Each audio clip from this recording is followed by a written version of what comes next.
But still IT stocks లో మనకు అంతగా భయం కనపట్లేదు. సో ఐటీ స్టాక్స్ సంబంధించి వాళ్ళు ఎటువంటి ట్రేడింగ్ పొజిషన్స్ తీసుకోవచ్చు, short or long? Stock specific గా ఉంటుందండి ఐటీ కంపెనీస్. మన విషయానికి వస్తే ఇప్పుడు మీరు అన్నట్టుగా ఇప్పుడు మిక్స్డ్ రియాక్షన్ ఉన్న స్టాక్స్ అయితే నిన్న టీసీఎస్ రిజల్ట్ మనం చూసాము, బాగా వచ్చిన స్టాక్ అయితే నిన్న బిగ్ గా ఉంది. అయితే ఈ కరెంట్ అవర్స్ లో అనేది టీసీఎస్ కొంచెం ఇంకా ఒక 30 to 40 రూపీస్ కింద ఇవాళ రెస్పాండ్ అవుతుంది. అంటే ఓపెనింగ్ ఈ రోజు ఈ రోజు పాజిటివ్ ఉండే అవకాశం ఉంది. అలా అయితే అది కూడా ఇన్ఫోసిస్ మాత్రం పెద్దగా పెరగకపోవచ్చు. మరి stock specific overall IT sector మొత్తం పెరుగుతుందని చెప్పలేము. అయితే టాటా కన్సల్టెన్సీ మాత్రం ఈ రోజు కొంచెం పెరగడానికి అవకాశం ఉంటుంది. దాంట్లో బై పొజిషన్ తీసుకోమంటాను. 2220 దాటిందంటే ఇంకా ఫర్దర్ గా పెరిగి 2260 ఆ లెవెల్ దాకా పెరగడానికి అవకాశం ఉంటుంది. కాబట్టి ఇంకా ఐటీ కంపెనీస్ ఈ రోజు ఇంటర్డే కోసం పొజిషన్ తీసుకోవచ్చు. ఎస్సీఎల్ టెక్నాలజీ కూడా చూస్తే కంటిన్యూగా అవుట్పర్ఫార్మ్ చేసిన స్టాక్, దీంట్లో కూడా పొజిషన్ తీసుకోవచ్చు. అయితే రిజల్ట్ వచ్చాయి కాబట్టి ఫస్ట్ 15-20 మినిట్స్ ఓపెన్ అయిన తర్వాత పొజిషన్ తీసుకోమంటాం. కొంచెం స్టాక్ లో హైగా ఓపెన్ అయినా కూడా కొంత చిన్నపాటి యాక్షన్ అనేది ఇంటర్ యాక్షన్ వచ్చినప్పుడు పొజిషన్ తీసుకోమంటాం. అయితే ఇన్ఫోసిస్, టెక్ మహేంద్ర నేను కూడా చెప్పడం జరిగింది. వీటిలో మాత్రం లాంగ్ పొజిషన్ అయితే అవాయిడ్ చేయమంటాం. ఈ సిరీస్ కి నెక్స్ట్ సిరీస్ లో కావాలంటే లాంగ్ పొజిషన్ తీసుకోవచ్చు. బట్ మార్కెట్ ఓవరాల్ మార్కెట్ విషయానికి వస్తే మార్కెట్ మనం చూసాం లాస్ట్ 3 రోజులుగా మన మార్కెట్ మైనస్ లో పోతుంది. మరి ముఖ్యంగా నిన్నటి రోజు ఏవైతే హై బీటా స్టాక్స్ ఈ రోజు పెరిగిన స్టాక్స్, అవుట్ పర్ఫార్మ్ చేసిన స్టాక్స్ లో బాగా ప్రాఫిట్ బుకింగ్ మనం రావడం చూసాము. నిన్న నేనైతే కొంత రీబౌండ్ అవుతుంది అనుకున్నాను. బట్ గ్లోబల్ కి చాలా స్ట్రాంగ్ ఉన్నా కూడా మన మార్కెట్ చాలా వీక్ గా ఉంది. కాబట్టి ఈ వీక్నెస్ అనేది కొంత 1 or 2 days రావడానికి అవకాశం ఉంది. ప్లస్ ఈ సిరీస్ అంతా కూడా చూస్తే ఎక్కువ నిఫ్టీ పెరిగింది, తక్కువైనా కూడా స్టాక్స్ మాత్రం చాలా ఎక్కువ పెరిగాయి. కాబట్టి వాటిలో ఎవరైతే లాంగ్ పొజిషన్స్ ఉన్నారో ఇప్పుడు ఇంకా హోల్డ్ చేయమని చెప్తాం. నెక్స్ట్ వీక్ లో మళ్ళీ ఆ స్టాక్స్ రీబౌండ్ కావడానికి అవకాశం ఉంటుంది.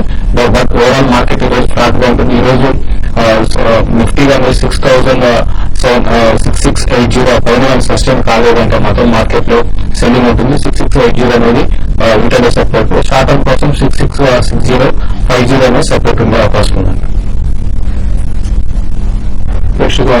మహాశైల సంపద సృష్టికి సాటి లేని, పోటీ లేని సెక్టర్ ఈక్విటీస్.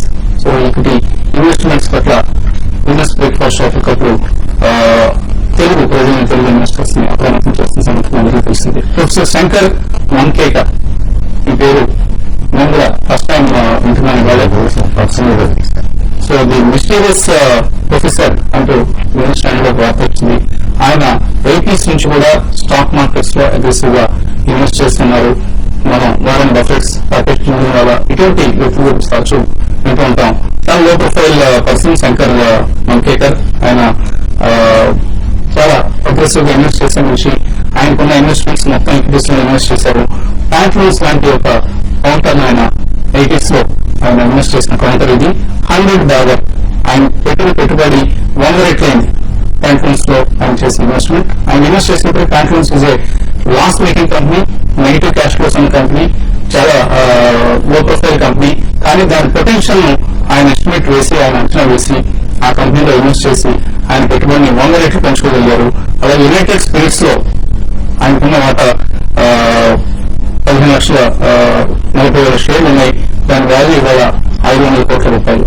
సో ఇలా మెటిక్యులస్ గా ఇన్వెస్ట్ చేస్తూ ఆయన తన పోర్ట్ఫోలియో సైజ్ ఎంత అనేది ఇప్పుడు మనకు తెలియదు. మరి థౌసండ్స్ ఆఫ్ క్రోర్స్ ఉంటుంది, 1,000 కోట్ల రూపాయలు ఉండే అవకాశం కనిపిస్తుంది. వాళ్ళ అబ్బాయి కూడా ఈలాగానే ఇన్వెస్ట్మెంట్స్ చేస్తుంటారు. So father son duo successful గా మార్కెట్ లో ఇన్వెస్ట్ చేస్తూ మల్టీ బ్యాగర్స్ ఐడెంటిఫై చేయడంలో ఆగిపోయారు. వాళ్ళు ఇన్వెస్ట్ చేసిన పోర్ట్ఫోలియో చిన్న శాంపుల్ చూస్తే శాస్త్రం pharma, M2 educate, sequent science, అలాగే గెలాక్సీ ఎంటర్టైన్మెంట్, యునైటెడ్ స్పిరిట్స్ ఇటువంటి స్టాక్స్ అనేవి, తల్వాల్కర్ ఫిట్నెస్ ఇటువంటి వాటిని కూడా ఇన్వెస్ట్ చేస్తారు.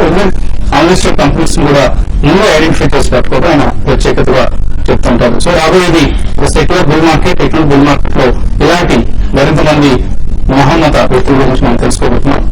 అండ్ కొద్దిగా రిటర్న్ కామెంట్ నాకు పర్సనల్ గా తెలుసండి. ఆయన మెడికేటర్ గారు అనమాట, వెలింపూర్ ఇన్స్టిట్యూట్ ఆఫ్ మేనేజ్మెంట్ బాగా ముందుగా అనమాట. నా ప్రొఫెసర్ కూడా అయితే లాంగ్ బ్యాక్ దాదాపు 7 years బ్యాక్ అనమాట ఆయన స్మాల్ క్యాప్ లో ఇన్వెస్ట్ చేస్తున్నారు. అంటే అప్పుడు మన హైదరాబాద్ బేస్డ్ ఆస్ట్రానైట్, జెన్ టెక్నాలజీస్ ఇలాంటి స్టాక్స్ లో కూడా డిఫెన్స్ సెక్టార్ లో బాగా పొటెన్షియల్ ఉందని చెప్పేసి ఆయన ఇన్వెస్ట్ చేశారంటే అప్పుడు కలవటానికి ఇవ్వాలన్నమాట. Extremely brilliant man. ఆయనకి విజన్ ఏంటంటే నెక్స్ట్ సెక్టర్ ఏదన్నమాట కంట్రీ గ్రోత్ కి బోర్డుగానే వస్తుంది. దాంతో తర్వాత ఆ సెక్టర్ ఎప్పుడైతే మల్టీ బ్యాగర్ అవుతుందని విజువలైజ్ చేసే కెపాసిటీ ఆయనకి క్లియర్ గా ఉందన్నమాట. ఎందుకంటే రీటైలింగ్ గురించి అందరికంటే ముందు మిడ్ 90s నుంచి ఆయన రీటైలింగ్ అనమాట future business of the country అని చెప్పేసి అని చేయటం.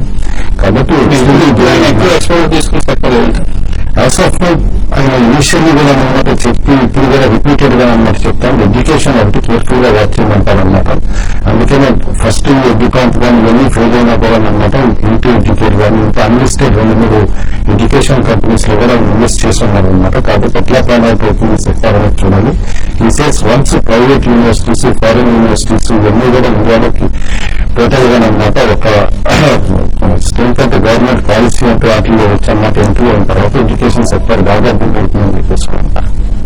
మరొక అద్భుతమైన అవకాశం మేనేజ్మెంట్ ఇన్స్టిట్యూట్స్ బాంబే బేస్డ్ ప్రధానంగా హైదరాబాద్ లో కూడా ఇప్పుడు వెనుకరాళ్ళు తెరుస్తున్నారండి వాళ్ళ బ్రాంచ్ అనమాట. ఇన్ఫాక్ట్ ఎంట్రన్స్ టెస్ట్ కూడా మేనేజ్మెంట్ ఎంఏకి వెనుకర్ ఇన్స్టిట్యూట్ హైదరాబాద్ లో కూడా కండక్ట్ అవుతుంది. ఎవరైనా స్టాక్స్ లో ఇంట్రెస్ట్ ఉంది ఎంబీఏ చేద్దామని మామూలు ఫైనాన్స్ లో అలాంటి ప్రొఫెసర్తో ఉండాలంటే మాత్రం డెఫినెట్లీ వెనుకర్ ఇన్స్టిట్యూట్ కి వెళ్తున్నారు. సో ప్రొఫెసర్ శంకర్ మన్కేకర్ అండ్ ఆయన కుమారుడు వాళ్ళిద్దరు కలిసి ఇంప్రూవ్ చేస్తారు ఆ ఇన్స్టిట్యూట్స్ లో వాళ్ళు ఇచ్చే ఇంటర్న్షిప్ ప్రోగ్రామ్ కి ట్రైనింగ్ ఇవ్వడం కోసం. సో ఆ ఇంటర్వ్యూలో సెలెక్ట్ అయిన వాళ్ళకి మాత్రం అందులో ప్రొవిజన్ ఉంటుంది. కుటుంబాలు చెప్తాను హైదరాబాద్ కూడా అవకాశం వస్తే తెలుగు వాళ్ళకి కూడా ఒక అవకాశం లభిస్తుంది. అదర్వైజ్ ఈవెన్ బాంబే కూడా ఇటువంటి వర్క్ ట్రైనింగ్ తీసుకోవడం ఎటువంటి తక్కువ లేదు. అండ్ వెళ్ళాలి కూడా అటువంటి ట్రైనింగ్ తీసుకుని ఇన్వెస్ట్మెంట్ మెలకువలు నేర్చుకుంటేనే సెంట్రల్ దృష్టిలో మనం కూడా పార్టిసిపేట్ చేయగలం, భాగస్వామ్యం కాగలం.